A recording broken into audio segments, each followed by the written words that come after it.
Ռուսաստանի Պրեմիեր լիգայի 17-րդ տուրում Կրասնոդարը սեփական հարկի տակ 5-0 հաշվով ջախջախեց Կրիլիա Սովետովին։ Հայաստանի ազգային հավաքականի ավագ Էդուարդ Սպերցյանն այդ խաղում դարձավ դուբլի եւ գոլային փոխանցման հեղինակ, սահմանելով ՌՊԼ-ի նոր ռեկորդ, դառնալով առաջատարը ստանդարտ խաղարկումներից կատարած գոլային փոխանցումների քանակով։ Սպերցյանի անկյունային իսկ փոխանցումը Կրիլիա Սովետովի դեմ խաղում նրա 7-րդ գոլային փոխանցումն է ստանդարտից ՌՊԼ-ում։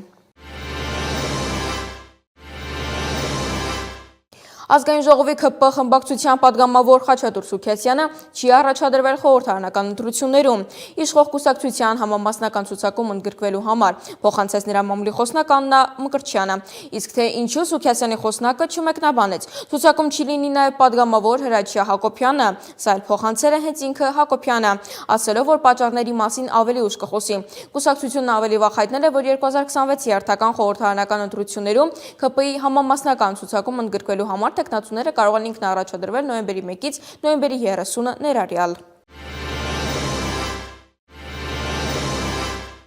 Բորիս Արզումանյանի սպանության դեպքով նախաձեռնված քրեական վարույթի շրջանակում քրեական հետապնդում է հարուցվել երկու անձի նկատմամբ, հայտնում են դատախազությունից։ Մեկ անձի նկատմամբ խափանման միջոց է ընտրվել կալանավորումը։ Նոյեմբերի 24-ի լույս 25-ի գիշերը Նոր-Նորքի Շոպրոնի փողոցի հասցեներից մեկում մի խումբ անձանց միջև տեղի էր ունեցել վիճաբանություն ծեսկրթուկ, որի ընթացքում մասնակիցներից մեկը իր վարած ավտոմեքենայով վերաերթի է ենթարկել կռվի մասնակիցներից Երևանի բնակիչ 31-ամյա Բորիս Արզումանյանին։ Իրավապահները պարզել են, որ դեպքը տեղի ունեցել միտումնավոր, մինչ այդ էլ տեղի ունեցել վիճաբանություն ծեսկրթուկ, ինչպես էլ որ նշեցինք։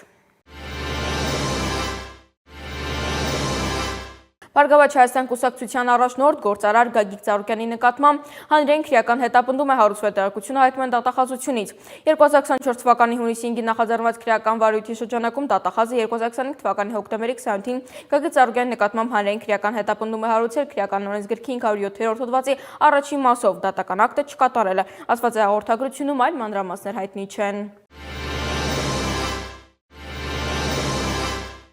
Թալինի տարածաշրջանի հոգևոր հովիվ Տեր Թադե Քահանա Թախմազյանը կարգալույծ է հռչակվել, տեղեկությունը հայտնում է Կրկին Մայրաթորի տեղեկատվական համակարգը։ Ամենան հայոց կաթողիկոս Գարեգին II-ի որոշման համար հիմք է հանդիսացել Արագածոտնի թեմի վարչական խորհրդի զեկուցագիրը եւ Մայրաթորի Սուրբ Էջմիածնի պարգևների շտորհման եւ կարգապահական հարցերի հանձնախմբի եզրակացությունը։ Ըստ հիմնավորումների Թադե Քահանան վարկաբեկել է հայ առաքելական եկեղեցուն եւ եկեղեցականներին, այդ թվում հրապարակային զրպարտիչ հայտարարություն տարածելով իրականացրել է հակաեկեղեցական գործողություններ։ Երբ Սամվել Կարապետյանն իր միջոցներից 540 միլիոն դրամ էր ներդրում մեր երկրում ու Արցախից բռնի տեղահանված հազարավոր ընտանիքների տանիքներ հոգում, երբ 1.1 միլիարդ դրամ էր ներդնում ու գյուղեր բարեկարգում, երբ Սոտքում 148 տուն էր վերակառուցում ու ընտանիքների բնականոն կյանքը վերադարձնում լուսավոր պայմաններ ստեղծելով, այդ նույն ժամանակ Նիկոլ Փաշինյանը այլ ներդրում էր անում, քաղաքական ձերբակալություններ, հասարակության պառակտում եւ գրոհ եկեղեցու դեմ։ Այս մասին ասված է մեր ձևով շարժման առաջնորդ Սամվել Կարապետյանի էջում հրապարակված տեսանյութում։